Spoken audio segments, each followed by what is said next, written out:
This is the Cubs Postcast, your instant game reaction for the Chicago Cubs. Part of the Locked On Podcast Network. Your team every day. What's up, everybody? Welcome into the Locked On Cubs Postcast here on the Locked On Cubs YouTube channel. Joe George here with you on all social media platforms at Joe George Radio. And Justin Turner is the hero of the day. Hits the walk-off home run in the bottom of the ninth to give the Cubs the 5-3 victory over the Baltimore Orioles. This episode is brought to you by 5 Hour Energy Transfusion. Go to 5hourenergy.com today and use promo code LOCKEDONMLB to receive 20% off your first order. Only valid through September 30th. Order transfusion-flavored 5-hour energy shots today. I feel like I just took one because of that walk-off. I mean, look, we're scrambling back here at headquarters, okay? We're getting graphics ready. If Daniel Palencia blows the game, we're changing everything, and then Justin Turner comes up and it hits a tank to win it for the Cubs. There's so much to talk about in this game.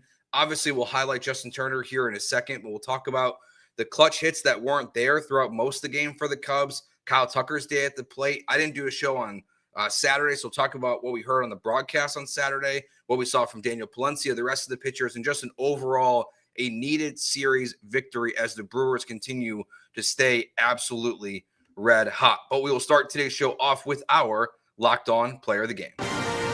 This is the Locked On Player of the Game. Look, Justin Turner has taken a lot of grief, I think rightfully so, amongst Cubs fans this year. There's been a lot of times where it's been frustrating at the plate. Some of it's not even his fault. It's Craig Counsell, earlier in the season, for most of this season, playing him against every lefty instead of Michael Busch. But today, Craig makes the decision to put in Justin Turner. He pinch hits for Busch, and he hits the home run to get the Cubs the victory. And it starts off with Dansby Swanson, too. The Cubs, 2 times, they really took advantage of this game. The reason really why they won the game is because they took advantage of the Orioles' mistakes in the first inning and in the ninth inning. The Orioles made terrible plays in the field. That was an awful throw. Dansby Swanson safe.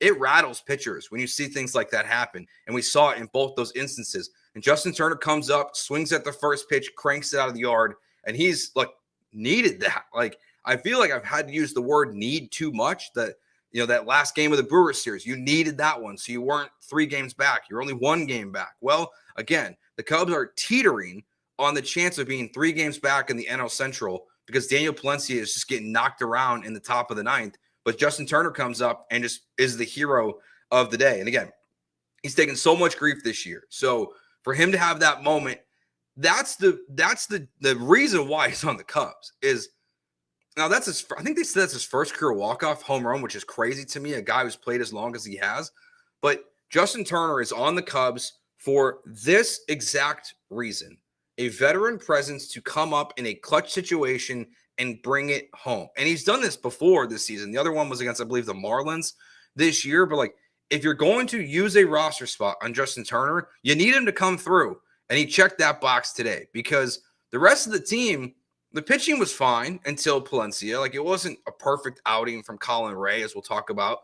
And the lineup got a couple runs in, but left a ton on base. So without Justin Turner today, and this feels like a totally different show that we're doing right now, because who knows what happens in, the 10th inning if you get there.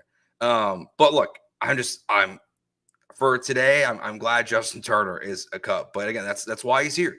He's the reason why you signed him. You need a veteran presence on the bench, and he did exactly his job in this one. I tell you what, didn't think that was coming when he was up at the plate. My initial thought in my brain was, why? Why is he going up there to the plate? Well, Craig Counsell and Justin Turner, they proved me wrong in this one. So in the end, it's a great victory for the Cubs, or at least an exciting victory for the Cubs. Now we can talk about what happened in the rest of the game today, okay? You look at what happened with the lineup. We'll start with the first inning, okay? The first inning of the game, the disaster. I mean, gosh, that right fielder was a mess out there for the Orioles today. But he drops that ball in the first inning. That's a routine pop out. Michael Busch ends up on second base. Kyle Tucker bunts. We'll spend a little bit of time again on Kyle Tucker at the end of the show today. Surprised is the nicest way to put that, but he advances Michael Busch to third, and Seiya Suzuki brings him home to give the Cubs a 1-0 lead. Ian Happ rips a double off the wall. It was an absolute scorcher. Seiya Suzuki scores. As we've seen in the second half with the Cubs, this trend continues. Quentin Berry, ultra aggressive at sending guys from third to home, and he does it again here, having Carson Kelly follow Suzuki home, and he's thrown out easily at the plate. That felt like that could have been, if the Cubs would have lost this game, we would have looked back at that and really as, yes, there was a lot of men left on base that we'll go through here, but that one specifically, if the Cubs would have lost this game, I think would have been very, very fair to be critical of that decision. But again, in the end, it doesn't burn the Cubs, but ultra aggressive. He is safe there. Bottom of the sixth inning, single. So you got first and third with 2 outs, and then Dansby Swanson, who has shown, I think, a little sign of life with runners in scoring position. I wouldn't say like it's a full heartbeat at this point or anything like that, but he's got some pulse with runners in scoring position. He comes through, gets the Cubs the 3-2 lead. So those are the positives with the lineup today. Now let's go through the negatives here. I guess the other positive, we'll highlight Kyle Tucker's 2-hit game before we go into him later, more detailed later in the show. But the negative stuff with the lineup today, because even though they won, this should not have been a close game. Like that's the reality of this game. Same thing with Saturday. You know, the Cubs just swept this series. The Orioles just sold at the deadline. The Cubs have had plenty of opportunities to score runs. They haven't scored a lot of runs in this series. And thankfully, they got some help from the Orioles defenders in this game to help get it done. But so this game, kind of the same problems continued for the Cubs. I think that's not a surprise the way that this game is going. So bottom of the second, Nico Horner ends up on second base with a single and a stolen base. Michael Busch gets a single, so it's first and third with 2 outs. Kyle Tucker, this is his turn to be the bearer of bad news. Ground out, inning over. Bottom of the fifth, Michael Busch walks. Kyle Tucker singles. So you got first and second with 1 out. Seiya Suzuki hits a deep fly that kind of feels like the Wrigley was hurting the Cubs a little bit this weekend, and I know it affects the other team too, but the Cubs did have quite a few balls that specifically on Friday and today that felt like they were leaving the yard and didn't. This is another one here from Seiya, but ends up being first and third with 2 out. Here comes PCA, strikes out on high fastball. Another 3 strikeout performance from Pete Crow Armstrong. He's scuffling at the plate too. I know they pointed out him hitting 300 coming into yesterday's game. Since the All-Star break, I believe it is 15 of 50. So he's been swinging better than Kyle Tucker and Seiya Suzuki, but last night has the chance to bring in runs to win the game. Today has a chance to add to the Cubs and doesn't get it done there either. And then it happens again in the bottom of the seventh. Tucker and Seiya bloop singles. PCA strikes out. Carson Kelly 10-pitch at bat that ends in a double play, and the inning is over. So again, the Cubs shouldn't have needed Justin Turner to walk this one off. They had a ton of opportunity to win this game easily and to sweep this series versus the Orioles. They were not able to get that accomplished, but Justin Turner saves the day and at least gets you the series victory right now. All right, let's talk. We'll take our break here. We'll talk about what we saw from the pitching staff today. We'll take your questions and comments here in the chat. We'll talk about Kyle Tucker, kind of what we're seeing from him at the plate and what was discussed on Saturday's broadcast, because I have thoughts on what Boog said about Kyle Tucker's fingers. So we'll get into that next year on the Locked On Cubs postcast on the Locked On Cubs YouTube channel. It's time to fuel up and turn it up with 5-Hour Energy Transfusion. It brings the bold grape, ginger, and lime flavor of your favorite golf drink, minus the alcohol, into a quick, energizing shot. Whether you're sinking birdies or just making the memories with friends, there's one hole in one for your energy game. Let's be honest, some days on the course or off of it, you just need that extra boost to stay sharp and energized. I'm not a great golfer. I enjoy golfing. So there are definitely days when I'm out there feeling a little sluggish, and this can help me just feel a little bit better about while I'm out there on the course. If you go to 5hourenergy.com today, that's the number 5hourenergy.com. You can use my promo code LOCKEDONMLB to receive 20% off your order. That offer is only valid until September 30th on one order and cannot be used with other promotions. this code is not good on subscription orders. Whether meeting up with friends or trying to turn 18 holes into 36, get the energizing boost you need to power through. Order transfusion-flavored 5-hour energy shots today. All right, Colin Rea in this game. He was fine, I think is a way to describe it. It wasn't obviously a disaster. Now, he did have a ton of action on the base pass. So he was in chance to have major damage throughout this entire game. Now, he didn't allow that to happen. I think you can take that as a positive. This is one where, it's funny, leading into the trade deadline, it's always who's going to replace these guys, who's going to add to the rotation. Now, with what the Cubs did out of the deadline, which was not a lot in terms of the starting rotation, it's could you have done better than Colin Rea? I think today is an example of that. Well, yes, like he didn't give up much, only 2 earned runs. He only gets through 4 2/3, 4 strikeouts, a walk in this one. But again, constant potential damage. He finds a way to get out all of it. Pomerantz comes in, gives you an inning in the third. Kittredge comes in. He's been obviously very good in his 2 appearances for the Cubs so far. Brad Keller, who was really shaky in just that first batter he faced, 2 pitches that were non-competitive and walks him. Instead, he gets 2 strikeouts in the inning. So that's where it also felt like the Cubs this game felt like there was a really chance he could get out of control, specifically what we saw before the break with Keller. But he really reeled it in himself. And then you have Palencia in the 9th inning. So Palencia's had 15 straight saves, I think, converted, or 15 out of 16 on the season. He's been really good for the most part. This was the first time in a while where he's getting hit hard. Pretty much everything the Orioles were going up there and doing, they were making really good contact against him. This is where I think being a younger pitcher who only really has at most like one other pitch besides throwing 100-mile-an-hour gas, it really hurts you. It really hurts him in this moment where you're getting hit really hard and just doesn't have that way to change it up. Like not pun not intended there. So he gets hit pretty hard in that inning, obviously, and he blows it for the Cubs. Now, the chat says could have had Mason Miller, could have had the closer from the Twins.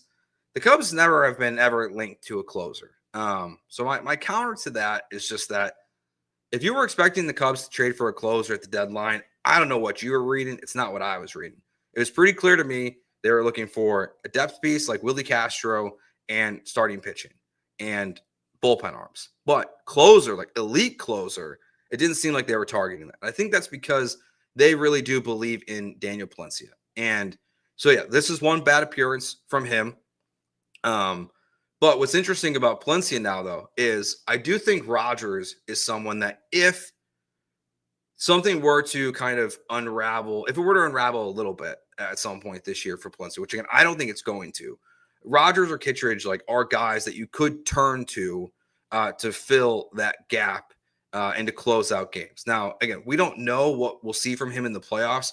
It's always tough to see with the young pitcher, like how they're going to perform in the playoffs, and we'll have to just kind of wait and see for that one. But to me, it's just one not great performance from Daniel Palencia. It's nothing to be hung up on. A lot of hard contact, only gives up the 1 run in the inning. Again, between Saturday and today, you can't, to me, look at what's happened in the loss and then the near loss and really look at the bullpen, even though they are responsible for blowing it on Saturday and they lost it and Turner had to save it on Sunday.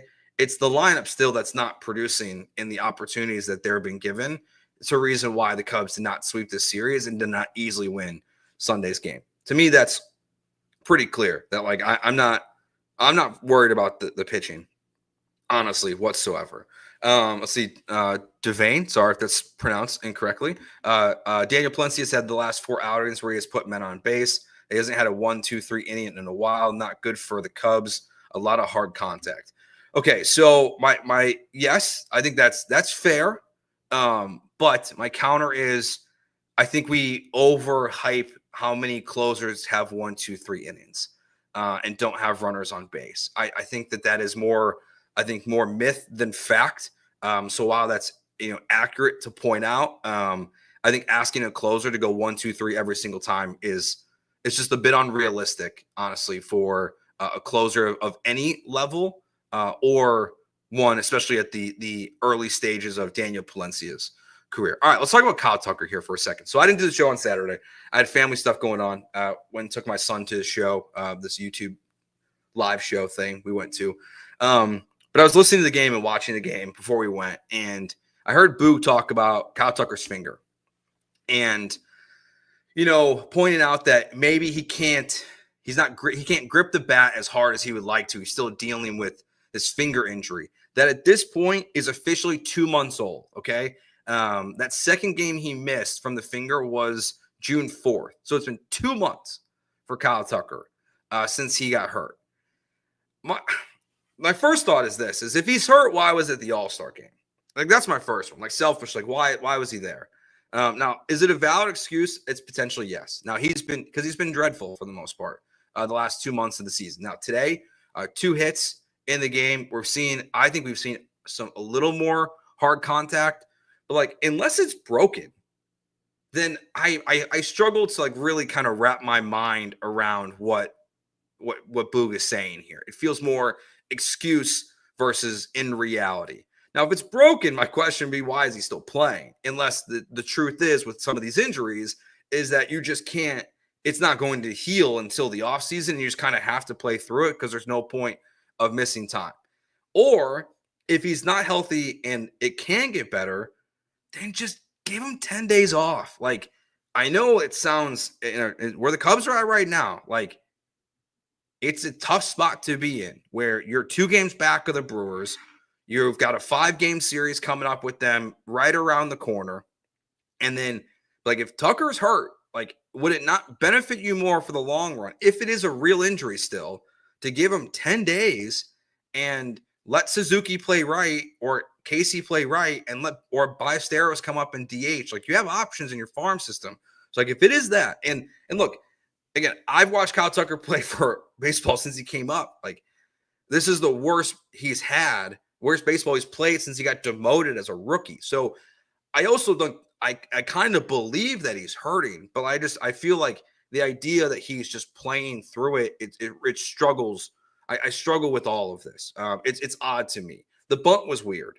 That to me is someone who's definitely is slumping in his mind a little bit too there. And I know, like, he probably could have been safe based on where the fielding was at, depending on if he would have got a little bit better of a bunt down. So, like, that does make sense. But I was shocked to see Kyle Tucker drop a bunt there in the first inning. And it worked. You played the small ball. Suzuki brought home Bush, and you're rolling. But the other thing with Tucker is, even with, like, if it is the finger stuff, I think he is clearly very frustrated. So I think he might be potentially going through the physical and the mental frustrations that players go through right now. See, someone here in the chat asked about when does JMO return? All right, so he's going to get 2 more starts, it sounds like, in Iowa. Also gave up 7 earned runs in his rehab start. So I don't think we'll be seeing him for at least 2 more starts. And we'll see what the Cubs do from there. I mean, that could be where Colin Rea moves back into the bullpen.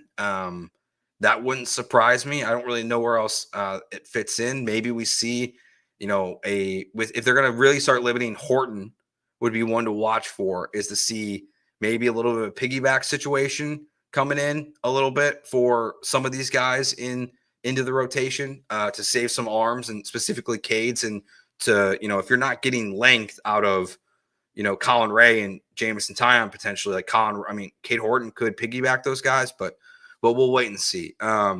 Overall, look, they won 2 out of 3 this weekend. Friday was positive. Saturday was not. Sunday was a mixed bag, is a way to put it. Again, a lot of men left on base, but Justin Turner comes through, saves the day for the Cubs. So we can all go into the series against the Reds much happier for sure than coming off a loss. So thank you for watching. We'll be back with you guys for all the games going forward the rest of the season, live here on the Locked on Cubs YouTube channel. Remember, hit that subscribe button for these post-game shows, as well as Matt and Sam's daily show Monday through Friday, as well anywhere you get your podcast on Apple and Spotify. Soroka starts tomorrow, his debut for the Cubs. Positive for the bullpen guys, positive for Castro. So we'll see how the other move that Jed pays off. So thank you for watching. Will you guys talk to you on Monday? Peace.